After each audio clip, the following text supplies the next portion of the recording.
Hello, everybody. Josh Neighbors here, Locked On Nationals podcast. Joining us today, it is Max Rayman of District on deck. It is draft day for the Washington Commanders. We'll get to a little bit of that in a bit. But the Washington Nationals, that's what we're talking about today. We've got a 2-1 loss last night that really should have been a win. Thanks to Major League Baseball for deadening the baseballs. You hurt the Nationals last night and hurt offense across the league.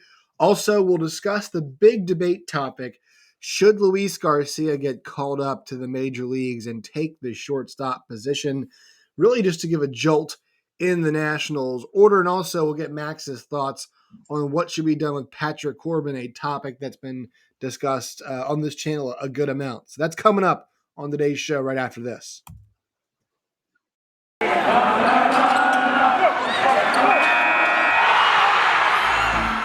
Locked On Nationals, your daily Washington Nationals podcast, part of the Locked On Podcast Network, your team every day.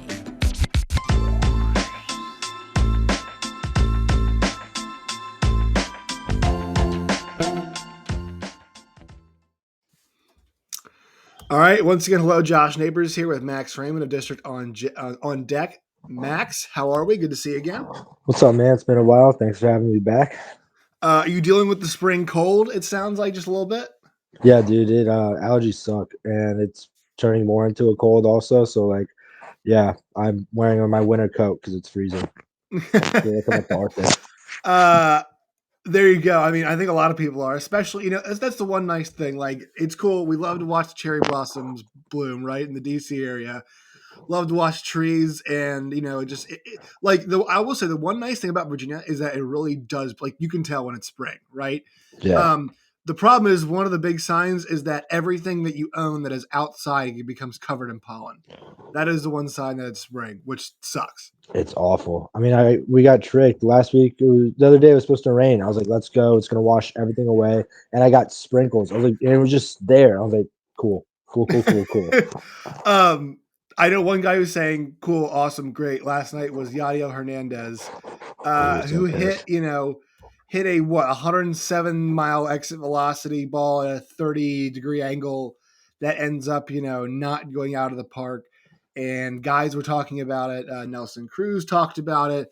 But it ended up being the Nationals falling 2-1. Now, look, the one big issue the Nationals are having is that they're not generating offense throughout baseball games, right? There's moments where they could get offense, and then stuff happens like guys get, consecutive runners get thrown out of home, or a ball falls short of going over the fence. The problem is, the reason why they're not scoring runs, in my opinion, Max, is that they're not putting enough pressure on enough. They're not.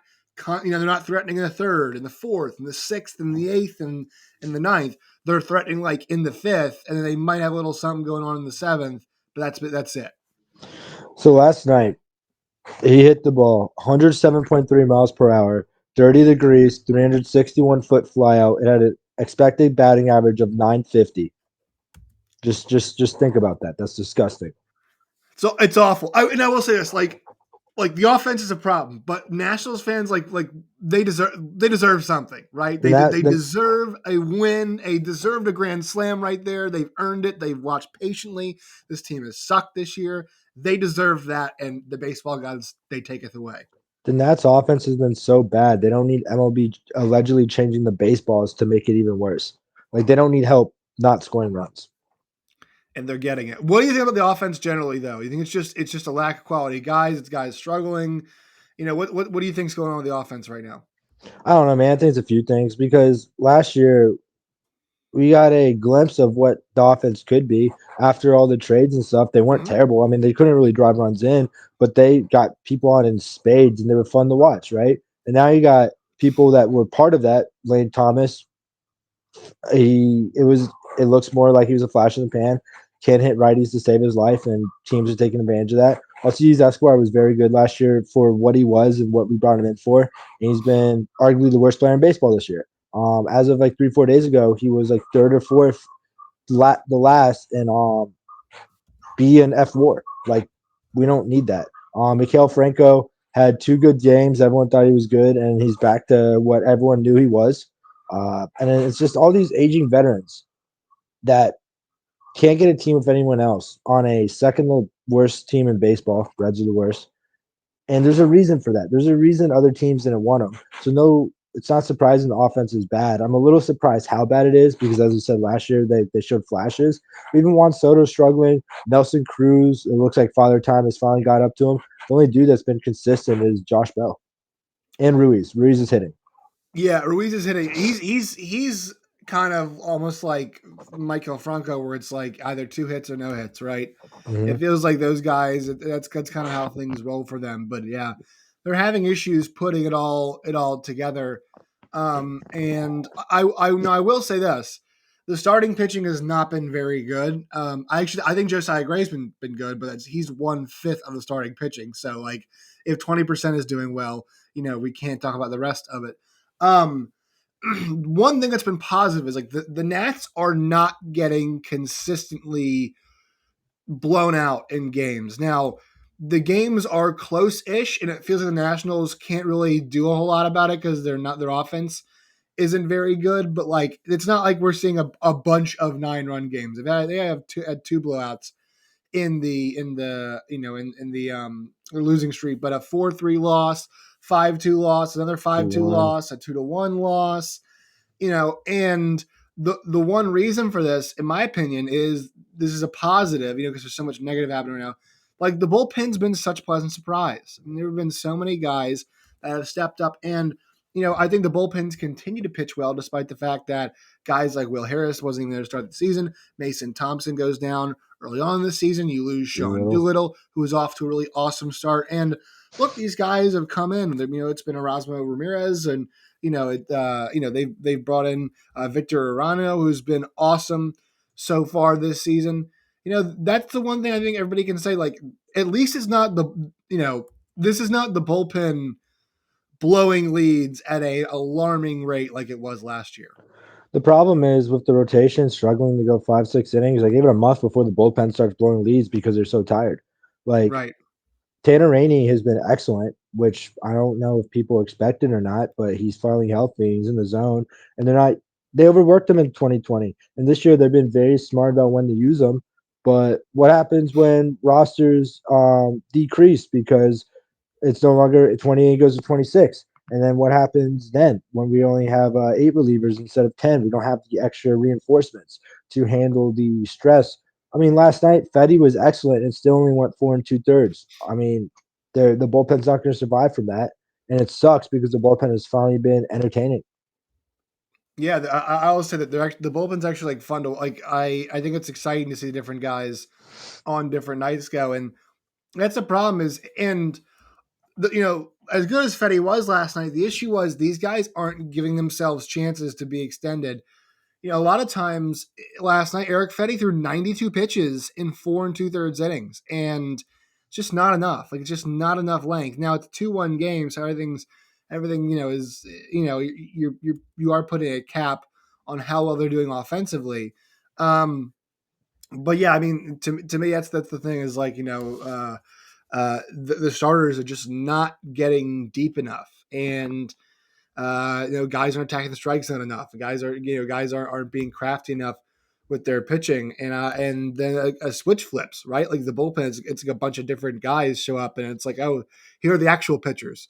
And a lot of them are guys, that people didn't want for various reasons, right? Arano shows up, and that guy has been somebody due to injuries that people didn't want him. Cishek's getting up there in age, maybe that's why there weren't as many people after him. And Kyle Finnegan, that's somebody who's certainly really sought after. Nats were able to get him, and he's done pretty well, I think, for the most part this season. So it's kind of an odd collection of guys. That's normally what bullpens are, but this is the one actually as a pen. Now, here's the thing, Max. Their numbers are not going to end up being very good No, just no, because of the workload they're taking on and how many runs they're actually going to end up giving up. But our friend Matt Wyrick from NBC Sports Washington said, yeah, right now, out of all the bullpens in Major League Baseball, guess which one has worked the most innings? It's the Washington Nationals. it's not Not shocking surprising. at all, right? I bet it's a lot too. Like I bet the difference is up there because if you think about it, almost every baseball team in the league, you can at least name one starter on a team that you're like he will consistently give them 5 to 6 innings, maybe two. The Nats, can you really say that? Can you say Josiah Gray can? Because he will. consistently. I give it a year. Next year, Right. Gray will be consistently going 6, 7. But as of now, can you really say he's going to give you consistent 5 to 7? I don't think you can. And because of that, the bullpen is going to get super strenuous, and it's not going to be fun. We saw this before. I mean, hell, it happened last year. Yeah, it did. Bullpen Yeah, started strong. There's a reason we were able to get offers for Brad Hand and Daniel Hudson and guys like that because it was only the first half of the season. Bullpen did decent, and then the bullpen fell apart because yeah, they innings became a problem. all right, we're going to get to the big conversation, the big talking point for this show. Should the Nationals bring up Luis Garcia? But quick word from our sponsors first. Today's show is brought to you guys by Blue Nile. If you are struggling to find a gift for Mother's Day, Blue Nile is the place to go. This Mother's Day, give mom something that she'll treasure forever with fine jewelry from BlueNile.com. And Locked On Sports listeners get $50 off a $500 purchase. This podcast it's an exclusive for our listeners right now through Mother's Day. Use promo code Locked On. That's LOCKEDON Locked On. That's code Locked On. Plus, every order is insured. It ships free and arrives in discreet packaging that won't give away what's inside. Shop stress free and find your forever peace. Go to BlueNile.com today. All right, Max. So you wrote about Luis Garcia and about whether or not it's time to bring him up. So there are multiple. I think this is a really compelling argument. I think there are factors on both sides to consider. But Alcides Escobar has been really bad this year. He's been one of the worst players, as you mentioned, in the league, especially in terms of hitting for an everyday guy. He's just been miserable so far this season. Then you factor in, okay, Luis Garcia is a guy that we've seen in the major leagues before. He is tearing it up in Triple. AAA. But on the flip side, his defense has not been great. He is a better athlete because he's younger than Alcides Escobar is. It probably makes that catch the other night on that ball that dropped during Josiah Gray start that allowed the fourth run to score. But also, how much do you want to press the 21-year-old into service to try to jumpstart an offense for a 6-14 baseball team? That I think there's so many combinations of factors here, which makes this a really interesting talking point. I mean, here's where I sit. I once was like, yeah, put him in. And then I saw Davies' comments, and then I saw Matt Wayrick, he from NBC Sports Washington. He wrote a similar article before I did. And he made some very valid points, which kind of swayed me to my opinion. I mean, is it really worth it to put a kid that needs to work on his defense that you see as a long-term piece of your rebuild up early just because the team is doing bad when they were expected to do bad? We all knew they were going to be bad. We expected this. Like if you didn't, you're an idiot. Like get out from under your rock. Sorry. Yeah, this bad might be something I think is like I think like maybe like 6 wins in your first 20 games. That's a 30% winning percentage. That's like next level bad. I agree. I don't. I mean, but it's just what it is. I mean, and the Right. funny thing is, 7 game losing streak, still not the worst record in baseball. Yeah, which is actually crazy to think, right? Yeah. Yeah, good. So Garcia, first 5 games of the minor league season, 4 errors. Since then, he's been much cleaner with the glove, which is good, but it's still a very small sample size. And everyone on Twitter is like, oh, just call him up, let him learn defense on the fly. Why? Do you really want to risk stunting his growth that he becomes a defensive? Like maybe there is a chance that he goes from a defensive liability to maybe -1 defensive run save. If you have a guy have the -1 defensive run save a year, you'll take that because that's not terrible. It's just right below Right. average, especially if his bat can translate. Do you really want to risk screwing that up? And everyone's like, oh, we'll just call him up. He can learn on the fly. How is he going to learn on the fly? If he's already making these mistakes at AAA at a consistent rate, what's going to fix it at the MLB where the balls are going to be hit harder and faster and the players are faster themselves? Like, we really expect him if he can't do it now at AAA, to just on the fly fix it in the pros. And I get the argument that he needs to work on his bat at the major league level because he's yet to consistently prove that it belongs. And this current stint at AAA is very promising. But again, there's 6 wins. Why call him up now just because you're upset you're watching Alcides Escobar? Do these Right. people not remember? I guess they don't remember the '06 team, the '07 team, the '08 team, 100 losses in a row, people that no one had ever heard of playing baseball, and we were just stuck with it. And Yeah. I'm just like, Now I think now, Max. Here's what I would say. I would say, how about you give this a month or two, right? And when it's abundantly clear that this thing is not working, right? Because right now it's early in the season, and I think people might say this doesn't matter, Josh. We're talking about, but perception does matter. If you bring him up right now, what are you trying to do? We need you to jumpstart our offense, is what you're saying, right? If you're to bring him up right now, mhm. if you were to wait, let's just say 2 months, right? Well, right now it's April 28th. Let's just say you bring him up beginning. So that would put us at what, the beginning of July, essentially 2 months from now.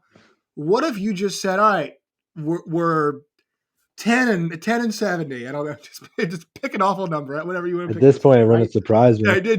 exactly. Pick whatever bad number you want to, and you said, all right, we're going to bring you up now. Defense has improved some. We're not asking you to save anything. We're not asking you to jolt the lineup.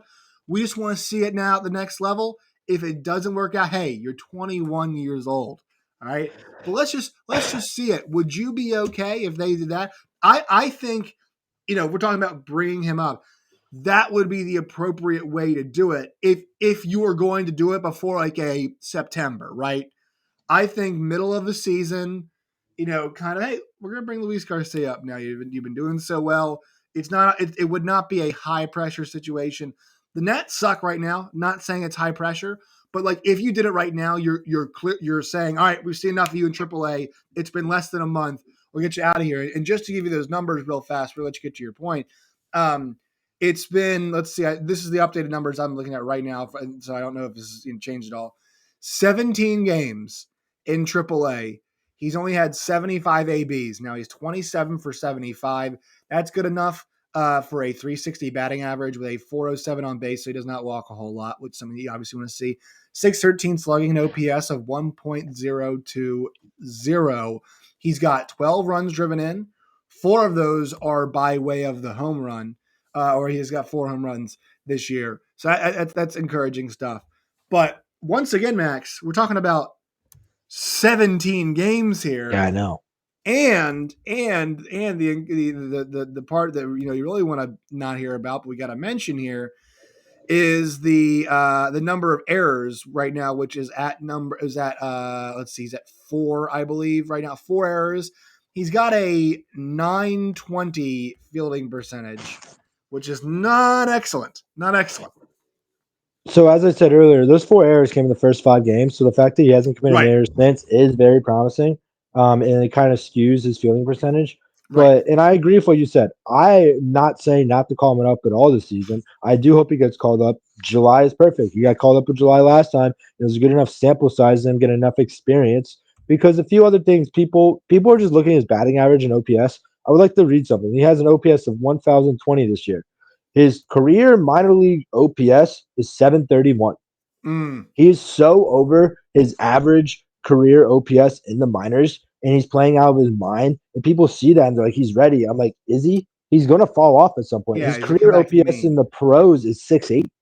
Like, he needs more experience, even with the bat. People just see the 17 games and they freak out and like, oh my God, he's a stud. He's ready. I'm just like, you have to take everything into consideration, which people aren't doing. Yeah, and let's just take a quick look here, just to kind of give context to those numbers in the pros. A really nice 2020 season, right? A really nice 40 Mhm. games, the 139 plate appearances. He had 37 hits, 6 2-baggers, couple home runs, 16 runs driven in. He hit 276 with a 302 on base. So once again, not a guy that's walking a whole lot. In 2021, a bit worse, but still, the guy's 20 years old at that point. Hmm. 242 average, 275 on base, 411 slugging, 686 OPS, and 87 OPS plus. He drove in 22 runs. He did hit 6 homers. So, the signs are encouraging me. Like, this is a guy that, and I've said this a bunch, like, when he's 23 or 24 or even 20, like, think about just at 25, Yeah. you're gonna be a much stronger kid. Like Hmm. he's once he's actually not a kid anymore, he's becoming the command man. He'll be somebody that's gonna be a guy that can hit for a bit more power, a bit more consistently. So I'm with you on this. There's no need to rush him. At the earliest, I would say like July, right, when there's just not a lot of pressure and the team's not doing well, and we just say, all right, let's get a look, right? Let's get a look. Let's bring you up. If things have continued well, if his fielding, continues to improve, then you call him up and say, all right, let's see here, Luis, and there's not a ton of pressure. I think that is the right way to handle that. Are you in agreement with me? At Oh, the I earliest agree. July? And Matt even added a good point. Part of the reason they kept Escobar over Garcia is so hopefully he could have a decent season. They could flip him for prospects. You can't flip Right, him for anything right now. You want to hope that Escobar at one point can maybe salvage some of this. The team is like, hey, he's hitting well. Maybe we need a utility infielder for our playoff run, and we're willing to give up a depth prospect. Right now, they're going to get laughed off the phone. But if they right. wait and they get lucky and he can turn it around and just even if he hits like 250 the rest of the season, people will take that for especially because he can play multiple positions. That's very valuable in the playoffs. Yeah, and I'll say this, like, so they have a couple guys right now that are like that. Cesar Hernandez is. I mean, Mhm. I think Dave likes him, but I think he's definitely one of those guys that they're gonna hopefully that they can flip, right? I hope so. Michael Franco, I Yeah, mean, I don't know. as inconsistent as he is, he's in that conversation right now. He's definitely in the conversation for it. And with Carter Cuban coming back, it makes a lot of sense. Alcides Escobar, that was the hope, right? If he could continue any semblance of what he did last year, that's a guy with world championship. He's a world champion, right? He was a leadoff Yep. hitter for a world champion winning team, a veteran, ALCS MVP. right? And so this is a guy that has credentials and really Hmm. hasn't really panned out in that direction for them. But yeah, all right. One more quick word from our sponsors. We'll hit on some Patrick Corbin stuff here real quickly. Today's show is brought to you by Bet Online and BetOnline.net. NFL Draft is coming up tonight. You guys can find all kinds of props at BetOnline and BetOnline.net. Certain pick taken in a certain spot by a certain time. That's available there on BetOnline and BetOnline.net. If you guys want to find props for, hey, Malik Willis over under fifth pick, you guys can bet on that tonight at betonline.net. It's a fun way to make it happen. Also, my guy Sam Prince is doing the fifth pick of the draft. He's doing the Giants pick. He'll be doing it live, so check that out too. You guys just did just a little draft note there. But yeah, you guys want to bet on the draft, bet online and betonline.net today. Bet online, it's where the game starts. All right, Max, I'll ask you, same thing that Matt Wyrick and I talked about the other day. I want to get your thoughts on this. What's the Nets do with Patrick Corbin? Do you keep chucking him out there every fifth day, or do you go and you find like Tanner Roark in free agency and say, all right, we'll bring you back, Patrick, you're going to go to the pen because we've got too much money invested in you over the course of the next 3 years. We need to find some way to get your confidence back. We'll move you back to a starter eventually, but right now we need you. We need you to find a way to get some semblance of confidence back because it's not doing anybody good right now. Do you cut the guy outright and just pay the money? I don't think they're going to do that. No. What do you do? What do you do with Patrick Corbin right now? I don't even know if translating to the bullpen will help him right now. I think it's a confidence issue. I mean, like Mm, the guy's getting zero support from the fan base, right? Fan base has turned on him so fast. I don't you don't in 2020 when he struggled, everyone was like, it's okay, he's having a bad year, World Series hero. Last year, they turned yeah, on him bad. And this year it's like he doesn't even exist. They're just like coming from. The guy's having performance issues on the field. He's having confidence issues. The fan base is turned on him. There's not a lot going right for him. So it's hard for him with all of these like factors all going on at once. right. I mean, I would love to say, yeah, put him in the bullpen and he could be consistent. But you remember 2019, Austin Voth in a very small sample size looked very good in the rotation, but we put him in the bullpen because the rotation was full and he's been arguably the worst reliever on the team.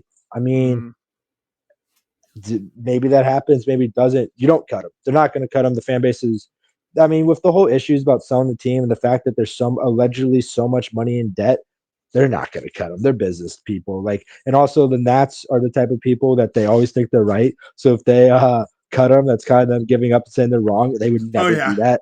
Like, right. there's zero Well, I chance. mean, yeah, and this it's so bleak right now. It makes you forget that Steven Strasburg is somewhere out there, right?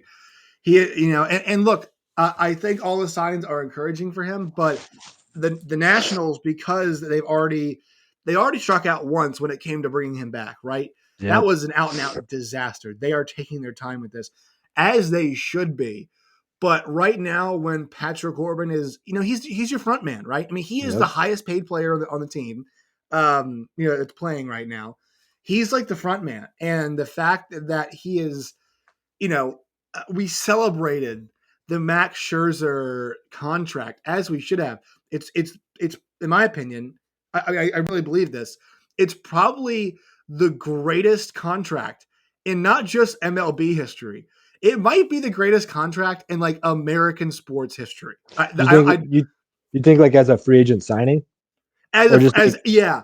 Well, let's just put it in this category. Like, think about a time where a team signed a big time free agent like that brought him over from a different team, and the guy was he lived up to he earned every single dollar that you paid him and then more. Just thinking like big time for agencies, Now, sure, there's some contracts where it's like, well, they signed this guy for 1 year, 6 million, or 2, 3 years, whatever million. I mean, like big time star player where you well, where you pay like how many of those failed in baseball? I so mean, many, so many. Even so Nationals many. have some on the roster right now. And don't forget, I mean, there's one guy that like I think I agree with you that it might be the best, but there's one guy I tie him with. When this happened and he was two Cy Youngs in a row, the Randy Johnson signing with the Arizona Mm, Diamondbacks. Signed a yeah. 4-year deal with Diamondbacks, won a World Series, won 4 straight Cy Youngs. I think Hmm. like those two deals are tied, and but Right. you don't get stuff like that. You instead you get the Jason Hayward with the Cubs. They thought they were getting a stud, and Ryan they Howard, the Phil. Well, Ryan Howard was, he like yeah, but Prince Fielder, like stuff like that, right. like injuries or inconsistency. So I agree, and I do think to an extent it's karma for how the Nats got so lucky with their free agent signings. I mean, Daniel Murphy, look at that signing, like one of the best. That's another underrated signing, and Yeah, now it was a great it's signing. karma. Um, Maybe you put him in the bullpen. He worked in the bullpen in the playoffs, but also I think that's part of the reason he's like this because they just ruined his arm. He had so much Yeah. stress on him, and in the shortened season with spring training, amping up, amping down, it's just like. And something I would like to point out: yes, he's allowed 17 runs this year. A lot of that came in his last start. He's 11.2 ERA, but his FIP is only a 4.47, showing that he's got a lot of bad luck. If he finishes the season with a 4.4 ERA, Nats fans would be ecstatic, right? Right. Yeah, I'm with you on that. It's difficult. Like, what do you do? Like, I mean, I guess I think a lot of people right now are like, okay, I guess you keep throwing them out every 5 days. I think that's where we're at, and you hope it gets better. But I'm not a big believer in that. They did ruin him though. It's like, I mean, we always see this every single time. Every single time you burn pitching the way that like World Series teams do it, the bill comes due. The waiter ultimately brings you your check, right, Max? The meal ends, the good times end, the celebration ends, and you got to look at the Strasburg, Chris bill, Sale, and, Bumgarner. and you got to look at how much money you spent on expensive champagne bottles and whatever else, Louis the 14th, whatever the hell else you bought. And you got to sign the check, and you got to pay the tip, and you got to do all that stuff. And look, the Nats bill has been coming due. No, I think the problem is that there was no like we're still competitive right afterwards. It was immediate crap. Like it was they were bad immediately, and guys were banged up immediately. Strasburg was banged up immediately. Scherzer, was the 2020 season was fighting through it back to himself in Yeah. 2021. But Corbin sucked immediately. Like the bill was due. It came due fast for them. And that was something I think was pretty hard to stomach as well. But yeah, I think kind of final thoughts here being like, look, like I guess Patrick Corbin every fifth day. And I know this is not what Nats fans want to hear. I think this is the ultimate podcast where it's been like, sorry, Nats fans, we've solved nothing. But here's the thing: the team's bad. What do you want to do? 6-14. I mean, It's not going to get much better. What do you want to do? Do you want to? I mean, now I would say like the bullpen to me is not a horrible decision to do. They don't have anybody else to take the spot. I would say the one risk you run is if you put somebody in the if you bring somebody in to start, or like let's just say like you flip Austin Voth into a starter and you flip Corbin to the bullpen, like you run the risk of taxing other guys in the pen, right? If Agreed. Voth doesn't work out, or Matt Wyrick had a good idea. Maybe you piggyback him, right? Maybe have somebody do the first 3 hitters of a Opener. game. Yeah, somebody have to do an opener, and then you bring Corbin in after that, so you can try to get going. I don't know. I mean, I think stuff's on the table though. You know, I wouldn't be opposed to stuff like that. I think they should try some stuff, but you know, you always have to be assessing what your options are. So whether it's like a 2-week stint in the pen, maybe you skipped a start or two, maybe you have him go a month in the bullpen, do a little internship in the bullpen. You know what I'm saying, Max? You know, maybe he's Victor Arano's intern for a month, gets Victor coffee and whatnot in the pen. I don't know, but I'm open to trying different things as long as you're not doing it at a certain cost to other guys. Agreed. I mean, and plus, if you do move, I mean, the problem of moving Corbin in the bullpen is just like maybe it works. I'm just trying to think of like how often you'll be able to use him because he's a starter, right? He's on a routine. He needs to be. He's used to pitching every 5 days. Maybe Right. going so many days without pitching won't work. But then again, the Nats are currently really, really bad, and their rotation is not going deep, so they might need him every 3, 4 days to give 3 innings. So who knows? Maybe he will still be kept on his same routine just because out of necessity. Right. It's interesting. It's going to be interesting to see what direction they go. I think it just ends up them tossing them out every 5 days. As creative as we're trying to be, I think it's how it ends. All right, Max, where can people find you and your work and all of its variety? Check us out, Dish It On Deck, dishitondeck.com, Dish It On Deck on Twitter, writing about the game, live tweeting the games when we can, when it doesn't get too depressing. Follow me on Twitter at Maximum Raymond. Like love talk Nats, DC sports, all that stuff. You want to be sad about how the Nats now have 3 terrible DC sports teams? You know where to find me. All right, you guys can find me on Twitter at Josh Neighbors _. You guys can find the show at LO _nationals, wherever you guys get your podcasts, and on YouTube as well. Max, it's a pleasure, man. Once again, thanks, man.